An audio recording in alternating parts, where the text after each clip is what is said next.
এছাড়াও এই মাসে বেশি বেশি নফল রোজা রাখলে রমজান রোজা রাখা সহজ হয়, প্রস্তুতিমূলকভাবে প্র্যাকটিস হয়ে যায়। হঠাৎ করে রমজান রোজা শুরু হয়ে গেলে অনেকের অভ্যাস, খাদ্যাভ্যাস একরকম থাকে, রুটিন চেঞ্জ হয়ে যায়, কষ্ট হয়।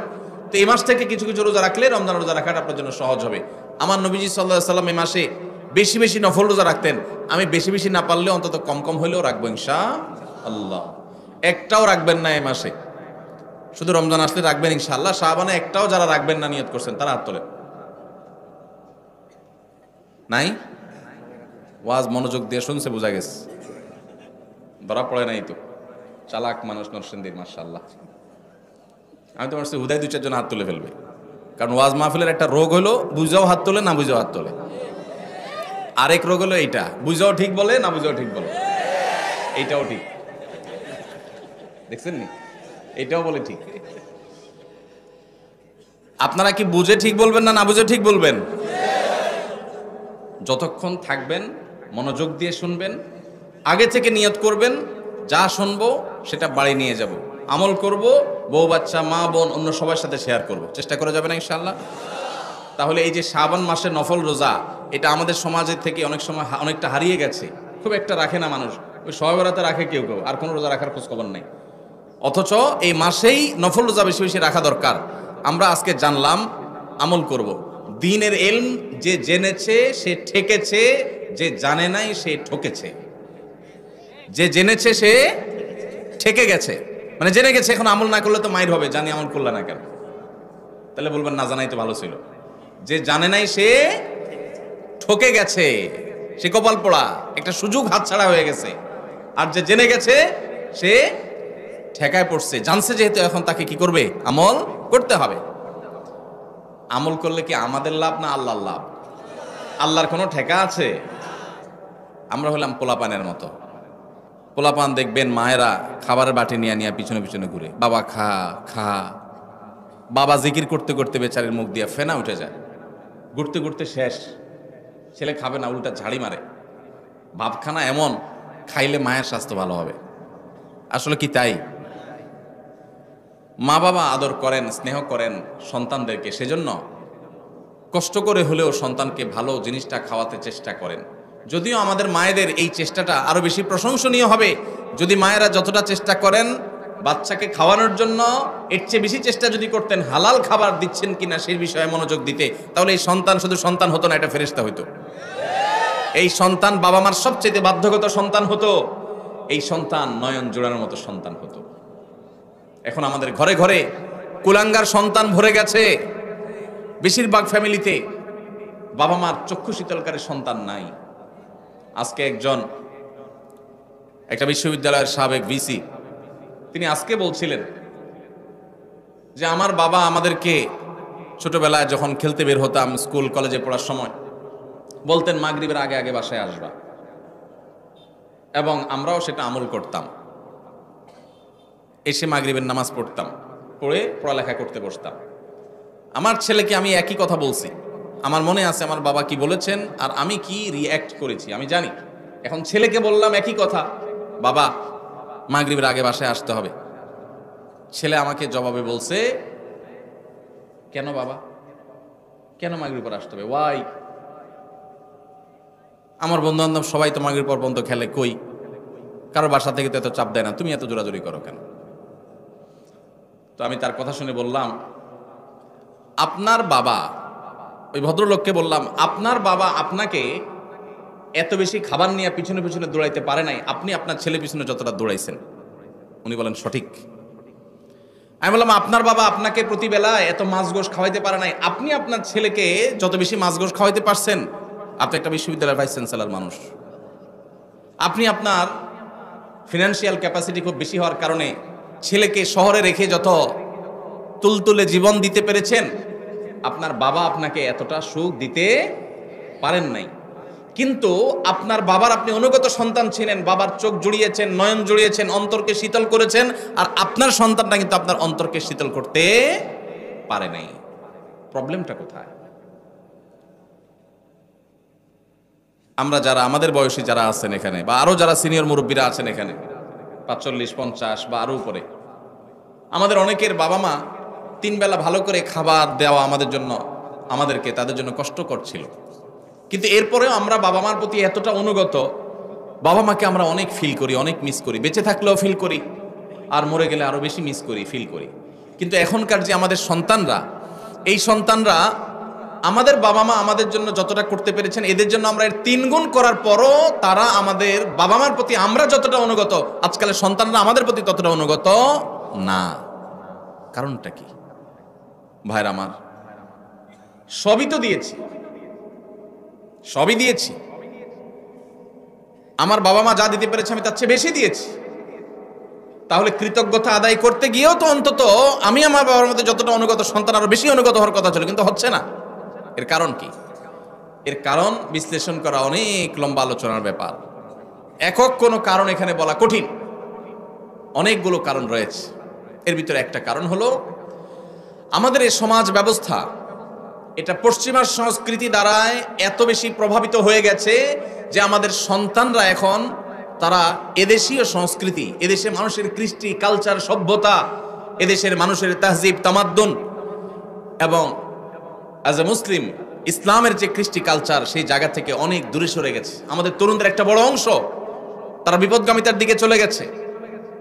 এর কারণ যেমন পশ্চিমা সংস্কৃতির আগ্রাসন আছে, নাটক সিনেমার নামে, বিনোদনের নামে যেগুলো দেখছেন সারাক্ষণ, আপনার ভেতরের জগৎকে পরিবর্তন করে দিচ্ছে। সেগুলো আপনার ইমান, আমল, চিন্তাধারা সবকিছুকে প্রভাবিত করে নিজের অজান্তে চেঞ্জ করে দিচ্ছে।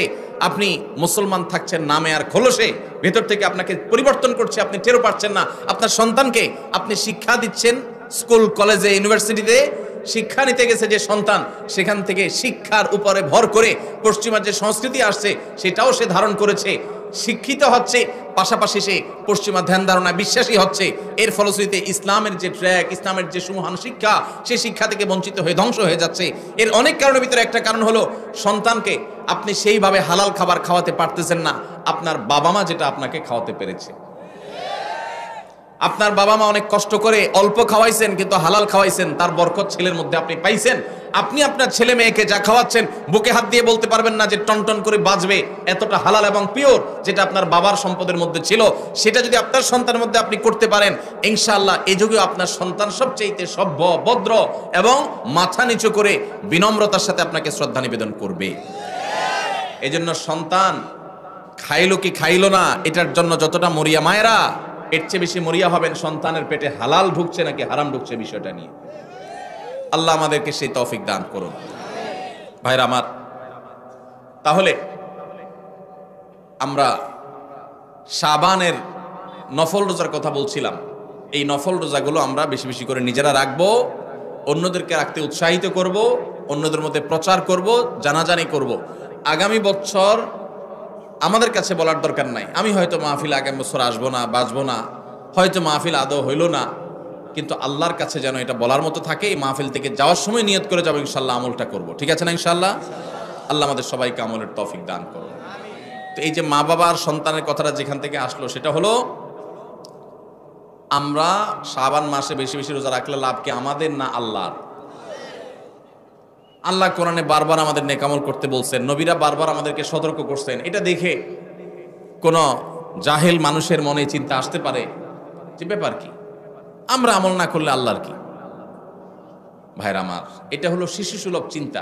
ওই যে শিশু মা বাপ খানা খাওয়ানোর জন্য সারাদিন পিছে পিছে ঘুরে, আর সে মনে করে কিরে মার মনে কোনো ঠেকাটুকা আছে মনে হয়, মা মনে বেতন টেতন পাবে, এই জন্য আমার পিছে পিছে ঘুরে মনে হয়। ওই ছেলে খাইতে চায় না, অথচ স্বার্থটা কি মায়ের না সন্তানের? সন্তানের। তাহলে মা এত কষ্ট কেন করছেন? মমতার কারণে, স্নেহের কারণে। মা বাবা সন্তানকে যতটা ভালোবাসেন, আপনার আমার রব, আপনার আমার মালিক আল্লাহ সুবহানাহু ওয়া তাআলা আমাদেরকে এর চাইতে অগণিত গুণ বেশি ভালোবাসেন। এত বেশি ভালোবাসেন যে বান্দা জাহান্নামে যাক আল্লাহ চান না। এই যে বিভিন্ন আমল আমাদেরকে আল্লাহ দিয়েছেন, এই আমলগুলো দিয়েছেন আমরা যেন জান্নাতে যাওয়ার পথ সহজ হয়, আমাদের সুগম হয়। সেজন্য এজন্য ভাই সমস্ত সুন্নাহগুলো, নবীজির আমলগুলো সব শিখে শিখে জেনে জেনে আমল করবো তো ইনশাআল্লাহ। শাবান মাসে নফল রোজা রাখবো তো ইনশাআল্লাহ। অন্তত 2টা রোজা হলে ওরা রাখবেন, নিয়ত করছেন, একটু হাত তোলেন। আল্লাহ আমার ভাইদের সবাইকে আপনি আমল করার তৌফিক দান করেন। মালিক আমাদের সবাইকে আপনি আমলের তৌফিক দান করেন, আমাদের সবাইকে জান্নাতে যাওয়ার তৌফিক দান করেন। মাশাআল্লাহ মাশাআল্লাহ। একটা ওয়াজ শেষ, ওয়াজ নম্বর 2। দ্বিতীয় যে বিষয়ে কথা বলছিলাম সেটা হলো আল্লাহ রাব্বুল আলামিন আমাদের জন্য যে সমস্ত বিষয়গুলোকে ফরজ করেছেন, ফরজ, এর মধ্যে একটা হলো আমাদের মৃত্যুর পর আমাদের সম্পদে আমাদের রক্ত সম্পর্কীয় আত্মীয়দেরকে এক একজনকে এক এক হিস্সা বা অংশ আল্লাহ তাআলা নির্ধারণ করে দিয়েছেন কোরআনে। জানেন তো আপনারা কোন সূরায় করেছেন? সূরা নিসা, কোরআনের সবচেয়ে বড় আয়াত, সবচেয়ে দীর্ঘ আয়াত। আল্লাহ রাব্বুল আলামিন যে বিষয় বলতে গিয়ে নন স্টপ বলে তারপরে দাঁড়িয়ে দিয়েছেন, অনেক দূরে গিয়ে পুরো বিষয় বলে শেষ করে তারপর দাঁড়িয়ে দিয়েছেন, সেই সবচেয়ে দীর্ঘ আয়াত কোরআনে যে বিষয়টার উপরে, সে বিষয়টা কিন্তু নামাজের বিষয় না, সেটা রোজার বিষয় না, সেটা যাকাতের বিষয়ও না, সেটা কোন বিষয়? পরিত্যক্ত সম্পত্তির বন্টনের বিষয়।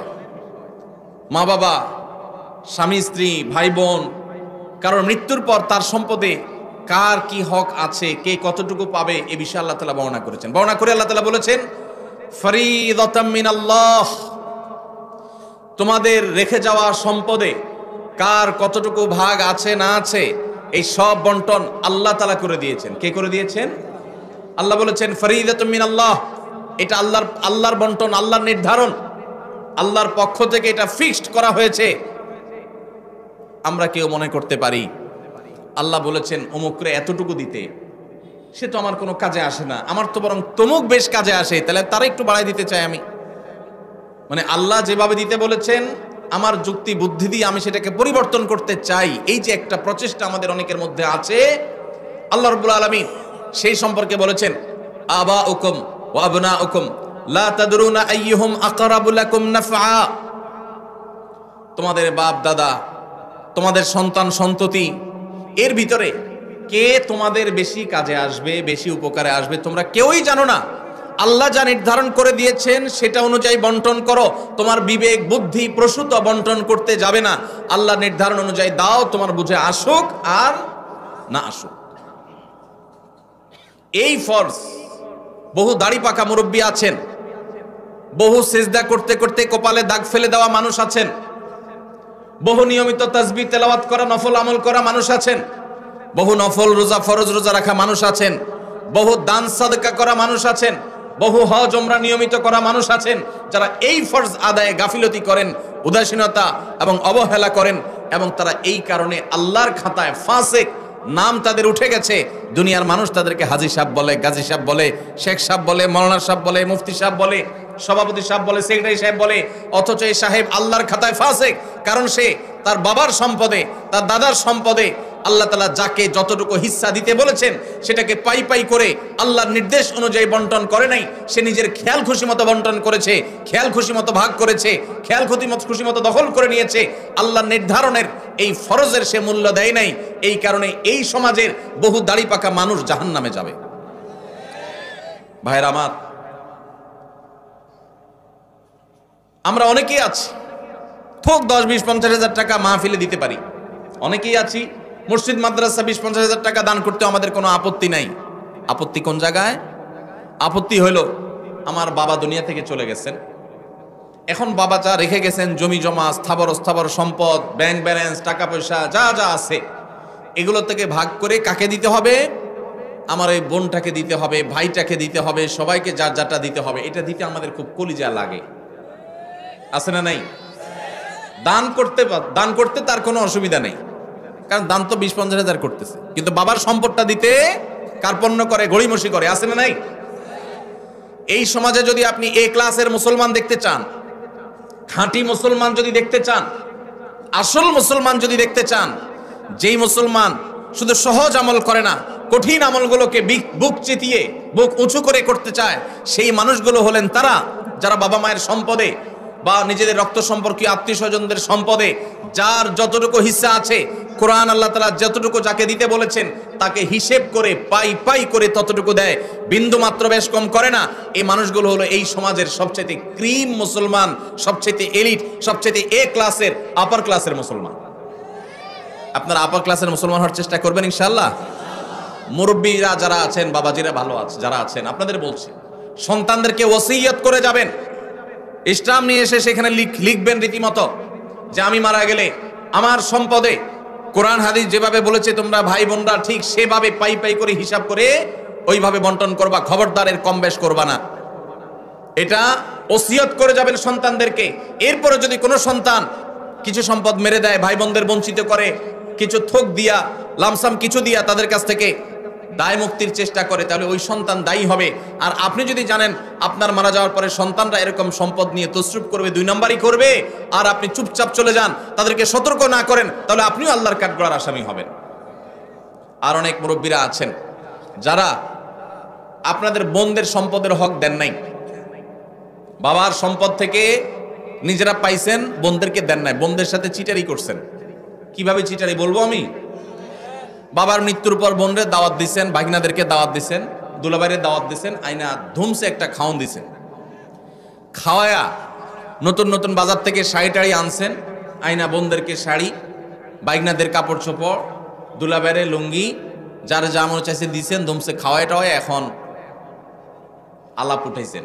আগে খাওন দিয়েছেন পেটে, এরপরে আলাপ উঠাইছেন। কি আলাপ উঠেছেন, দেখো বোন, বাবা তো দুনিয়া থেকে চলে গেলেন, আল্লাহ তারা নিয়ে গেলেন, এখন জমি জমা গর্বিটা বাবার যেগুলো যেগুলো আছে শরীয়ত অনুযায়ী তো তোমাদেরও এখানে ভাগ আছে, কিন্তু বাবা যে সেই অসুস্থ হয়েছে ওই থেকে বাবার সব ট্রিটমেন্ট, ডাক্তার খরচ, এগুলো সব তো আমারই করা লাগছে, তোমাদেরও মানুষ করা লাগছে। এখন এখানে তোমাদের ভাগ আছে সেটা তো আমি জানি, এখন এগুলা কি করা তোমরাই বলো, বল তোমাদের কোর্টে, বল তোমাদের কোর্টে। এটা হলো খুব সূক্ষ্ম চিটারি, এটার নাম হলো সূক্ষ্ম চিটারি। ডাকাতি বাটপারির বিভিন্ন ধরন আছে, তো এটা এক প্রকারের বাটপারি। কেন বাটপারি বললাম? কারণ ওই যে বোনটাকে বললেন বাপের বাড়িতে আইনা খাওয়াইয়া দাওয়া, বাপ মরার পরে মনটা এমনি নরম, আরো মেয়ে মানুষ, যখন এটা বলছেন আপনি, তখন সে কি বলবে বলেন? কি বলবে? বলবে থাক ভাই, আমার কোনো দায় দাবি নাই, আপনি তো কষ্ট মষ্ট করছেন, বাবার সব ডাক্তার কবিরাজ খরচ দিচ্ছেন, দেখাশোনা করছেন, থাক আমাদের দিতে হবে না, আপনি দোয়া করে দিন। মনের ভিতরে ব্যথা চাপায়া মেয়ে মানুষ মাত্র খাওয়াইছে ভাইয়ে, এখন যদি মুখের উপরে যদি বলে ভাই কি খরচ বরচ হয়েছে সেগুলো সব কাইটা রেখা, বাকি যেগুলো থাকে এগুলোতে আমাদের কত হয় হিসাব নিকাশ করে দিয়ে দিয়েন, এইটা বললে ওই বোনের আর রক্ষা আছে? পুরো এলাকাতে বদনাম ছড়ানো হবে যে আমার বোন বাপটা মইরা সারে নাই, কবরে রাইখা সারি নাই, এখন সে ভাগ চাইতে আসছে। এবার আমরা শুরু করব তাকে দুর্বল জায়গায় আঘাত করে তাকে দুর্বল করার। এই রোগটা আমাদের সমাজে আছে না নাই? মুরব্বীরা বাবাজিরা যারা আছেন কান খাড়া করে শুনে রাখেন,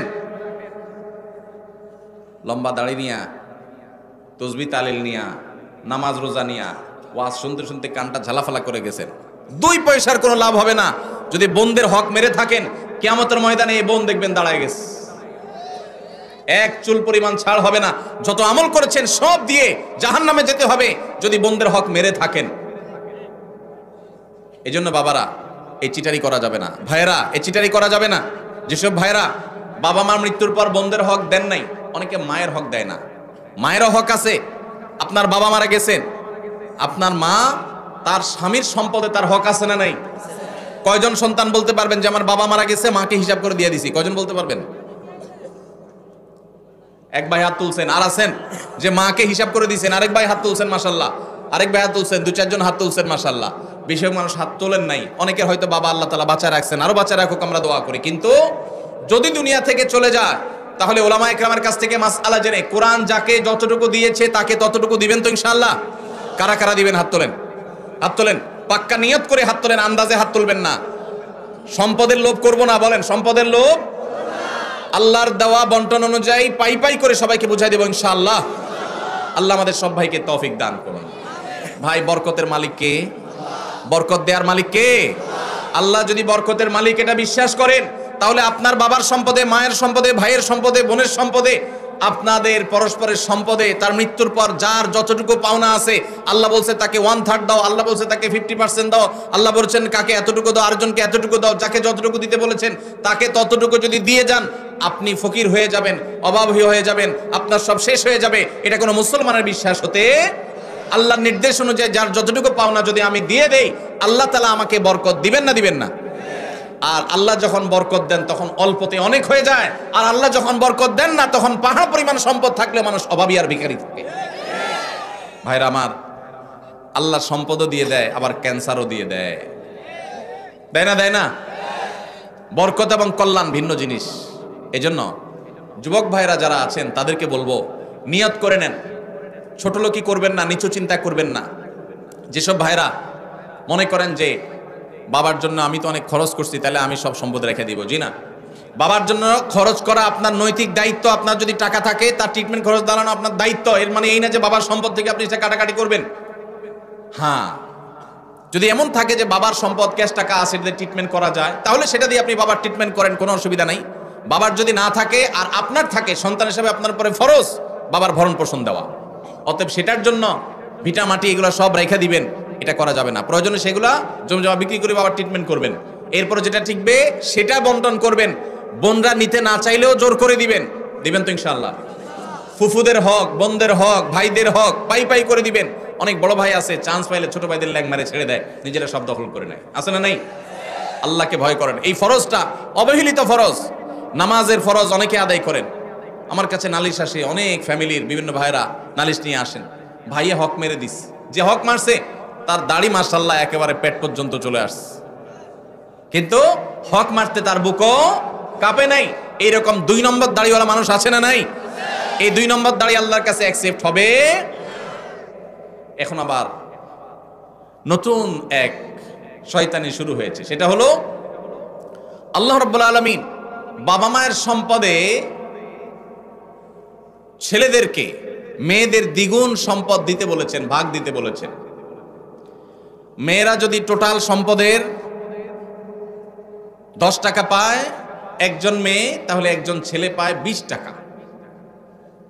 এখন আমাদের দেশে কয়দিন পর পরই কিছু সুশীল আছেন যারা আল্লাহর কোরআনেরও সংশোধন করতে চায়, নাউজুবিল্লাহ। তারা দাবি তোলে যে সমান অধিকার দিতে হবে, এবং সমান অধিকার কথাটা শুনতে বেশ সুন্দরই শোনা যায়, ভালোই লাগে। আমরা অনেকে বিভ্রান্ত হয়ে যাই। তাই তো একই বাবার সন্তান হয়ে মেয়ে যদি 1 আনা পায়, ছেলে কেন 2 আনা পাবে? ছেলেও সন্তান, মেয়েও সন্তান, তাহলে মেয়ে 1 আনা পাবে, ছেলেও 1 আনা পাবে, এমন হওয়া দরকার। মেয়ে 1 আনা পাবে, ছেলে 2 আনা পাবে, এটা কেন? বাহ্যিকভাবে এটা মনে হয় বৈষম্য করেছে। ভাইরা আমার, আমরা সবাই জানি আল্লাহ রাব্বুল আলামিন যত ফ্যামিলির খরচ আছে, এই সব খরচগুলো ছেলেদের উপরে বর্তাইছে না মেয়েদের উপরে বর্তাইছে? স্বামীর উপরে না স্ত্রীর উপরে? স্বামীর উপরে। কত রকমের খরচ? সব রকমের খরচ। বিয়ে করবে মেয়ের বিয়ে হবে, বিয়ের খরচ কি মেয়ের জোগাড় করা লাগে? কার জোগাড় করা লাগে? বাপের বা ভাইয়ের। ছেলে বিয়ে করবে, খরচ জোগাড় করা লাগে কার? ছেলের নিজের। আরেকজন কয় বাবার।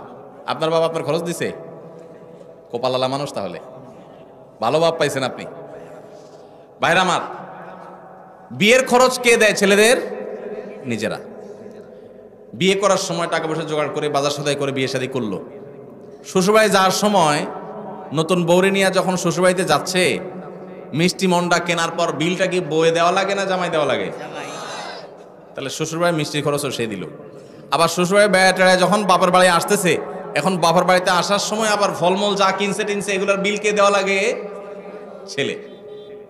তাহলে নিজের বিয়ের খরচও নিজের, শ্বশুরবাড়ির মিষ্টির খরচও ছেলের, আবার বাপের বাড়ির ফলের খরচও তার, বাসা ভাড়াটাও তার, বাজার সদাই খরচও তার, নিজের খরচ তো তার আছেই, বউয়ের খরচটাও তার, ছেলে মেয়ের খরচটাও। তাহলে খরচের বেলা সে 16 আনা, আর পাওয়ার বেলায় মেয়ের চাইতে 1 আনা বেশি। এটাতে কি ছেলেরকে আল্লাহ তাআলা অনেক বেশি দিয়ে ভাষায় দিয়েছেন, আর মেয়েদেরকে আল্লাহ তাআলা ঠকাইছেন? নাউজুবিল্লাহ, এরকম? তাহলে যে সমস্ত মাথা মোটা মানুষরা মনে করেন মেয়েদের প্রতি বৈষম্য হয়েছে, নাউজুবিল্লাহ, তারা মূলত একটা নির্দিষ্ট এজেন্ডা বাস্তবায়ন করতে চান। তারা এত গবেট না যে এই হিসাব বুঝবে না।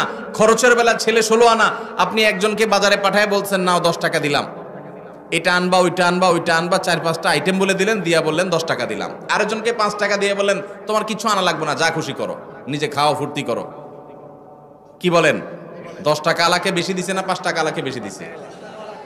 এখন যদি বলে ভাই কেন বৈষম্য করলেন, আমাকে 5 টাকা দিলেন, ওনারে 10 টাকা দিলেন, সমান সমান দেয়া দরকার, এই দাবি কি যৌক্তিক না অযৌক্তিক? এই অযৌক্তিক দাবি বিভিন্ন সময় আমাদের সমাজে কিছু সুশীলরা, নামধারী কিছু সুশীলরা তারা তোলে।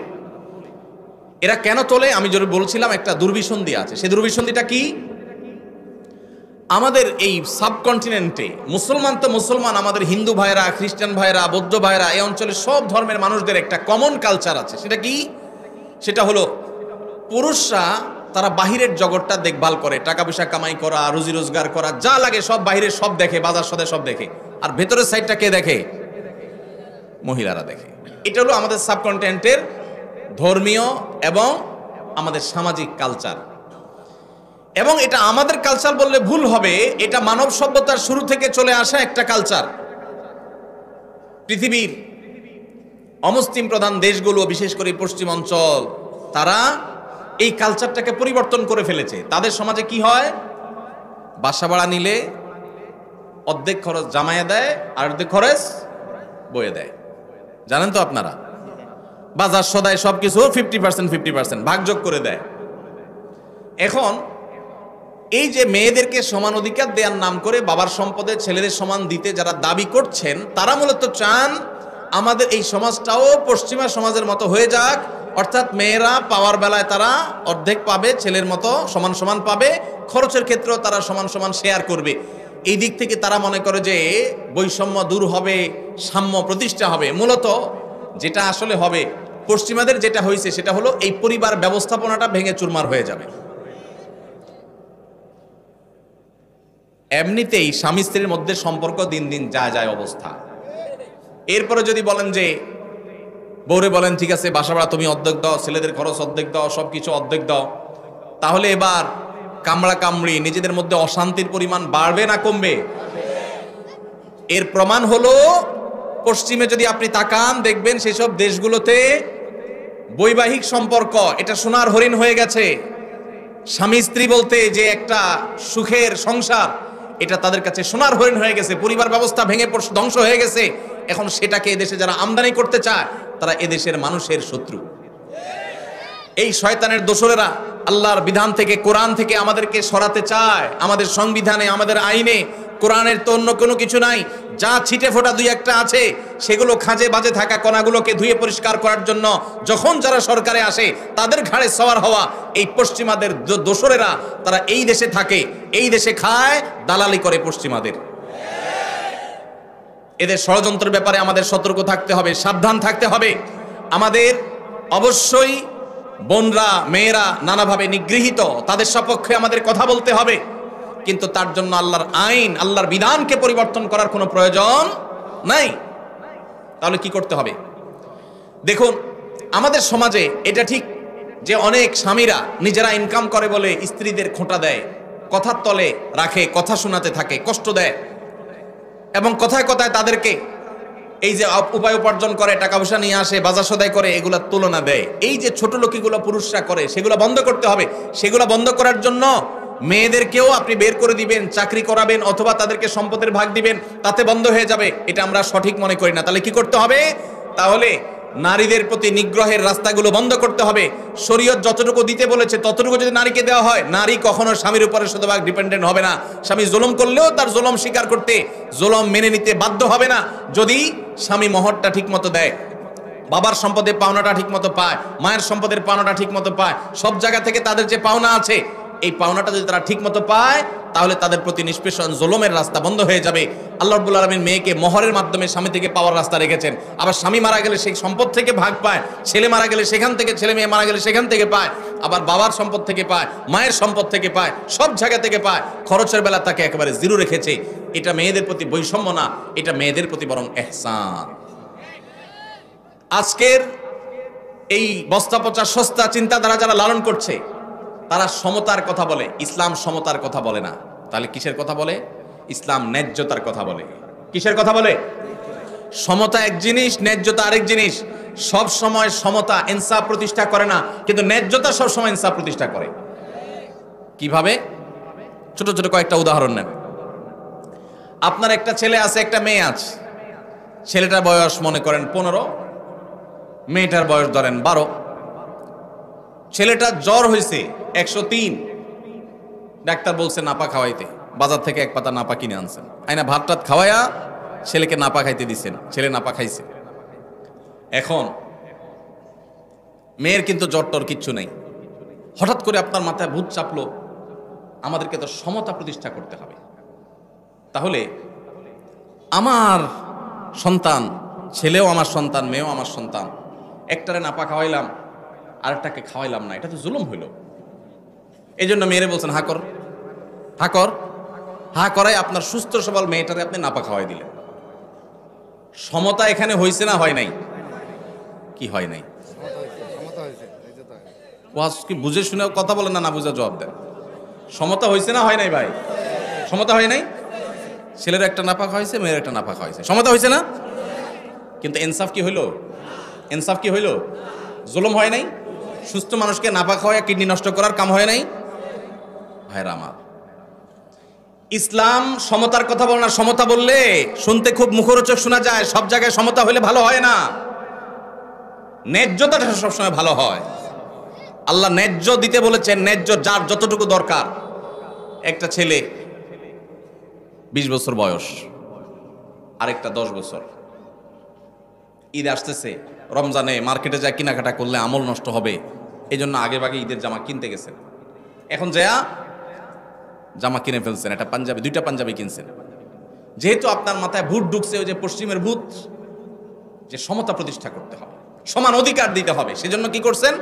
জামা কিনতে যায়, জামাতে কিনতে গিয়ে দোকানদারে বললেন, ভাই আমার 2টা জামা দেন, সেম ডিজাইনের, সেম কালারের, সেম সাইজের 2টা জামা নিয়ে আসলেন। আইনা 20 বছরের ছেলের যে পাঞ্জাবি দিলেন, একই সাইজের পাঞ্জাবি 10 বছরের ছেলেরও দিলেন। সমতা কি হয়েছে না হয় নাই? ন্যায্যতা কি হয়েছে? ইনসাফ কি হয়েছে? এটা ছোট ছেলের সাথে তামাশা হয়েছে নাকি হাদিয়া দেওয়া হয়েছে? তামাশা হয়েছে। অতএব আল্লাহর বিধানকে যদি কেউ পরিবর্তন করে তথাকথিত সমাজ সমতা প্রতিষ্ঠা করতে চায়, তাহলে সেটা দেখতে মনে হবে, শুনতে মনে হবে যে অনেক ভালো কিছু করেছে, আসলে সেটা হবে সবচাইতে ক্ষতিকর। ভাইরা আমার, এরকম শত শত উপমা দেওয়া যাবে, শত শত উদাহরণ দেওয়া যাবে, শত শত দৃষ্টান্ত দেওয়া যাবে, যেগুলো দিয়ে সাব্যস্ত করা যাবে ইসলাম ন্যায্যতার কথা বলে, সমতার কথা নয়। কোন জায়গায় একজনকে বেশি দিতে হচ্ছে, আরেক জায়গায় আরেকজনকে বেশি দিতে হচ্ছে। যেখানে যতটুকু প্রয়োজন সেখানে ততটুকু দেওয়া, এটা হলো আল্লাহর বিধান। আর মন গড়া তথাকথিত সমতা, এটা হলো মুখরোচক, শুনতে সুন্দর শোনা যায়, ভালো শোনা যায়, কিন্তু সেটা বাস্তবতা বিবর্জিত। আমরা যদি দেখি পৃথিবীর যে সমস্ত সমাজ আল্লাহর এই বিধান মতো সমাজ পরিচালনা করে না, পরিবার পরিচালনা করে না, তাদের সমাজে বাহ্যিক উন্নতির অনেক প্যারামিটারে তারা এগিয়ে গেছে, কিন্তু তাদের পরিবার ব্যবস্থাপনায়, দাম্পত্য সম্পর্কগুলোতে তারা মিসকিনের মতো অসহায় হয়ে যাচ্ছে দিন দিন। কোনো বিশ্বাস নাই, কোনো ভক্তি নাই, ভালোবাসা নাই, পরস্পরের কোনো প্রকার আন্তরিকতা নাই।